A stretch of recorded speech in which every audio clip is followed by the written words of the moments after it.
ક્યાં ગઈ? થાકી જાય. શું છે? હું છે રસોઈ બનાવી કે નહીં? બાકી છે હજી બનાવવાની રસોઈ. હું બાકી છે? તને એટલી ખબર ન પડે કે હવાર દીના વાડીએ ગયા હોય, સાંજે થાકા પાકા મહેનત કરીને ઘેરે આવે તો રસોઈ બનાવીને તૈયાર રાખવી એમ? મહેનત કરી અને તમે તો મેં જ મહેનત કરીને તો આ બમણો પાક ને આ ચમકદાર પાક કઈ રીતે થાય છે? રેવા દો ને ખોટા ફાકા મારો માની. મને બધી ખબર છે કે આપણી વાડીમાં બમણો પાક કેમ થયો છે નહીં. ફાકા મારો માં એટલે તું કેવા હું માંગશો? મારી પાસે હું કે અલાદીન ની ઓલી કીટલી છે તો આમ ઘઉં ને આ બધો પાક એની મેળે ઉગી જાય છે. અલાદીનની કેટલી સમજો. તમે જે આ કૃષિવીર ઓર્ગેનિક ખાતર વાપરો છો ને આપણી વાડીમાં, એના લીધે આવો સારો પાક થાય છે. આ કૃષિવીર તમે ખાતરમાં મિક્સ કરીને છાંટો છો ને એટલે તમારા બમણી ઉપજ થાય છે.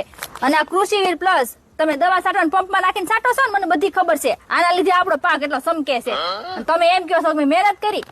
આમાં તમારી એટલી મહેનત નથી. આ કૃષિવીર નું કારણ છે બધું. આયો આ ડોલ ભરી આવજો, જાવ હવે પાણીની. જોઈ તમારી મહેનત ને બધી. આને ખબર પડી ગઈ કૃષિવીર ની.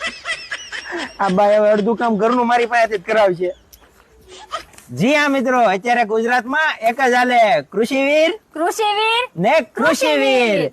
જી હા મિત્રો, જો તમારે પણ આ કૃષિવીર નું ખાતર લેવું હોય તો તમારા નજીકના એગ્રો અથવા સહકારી મંડળીમાં મળી જશે. તો કૃષિવીર મગાવવાનું ભૂલતા નહીં, જેના લીધે તમારી વાડીમાં બમણો પાક થાય ને ચમકદાર પાક થાય.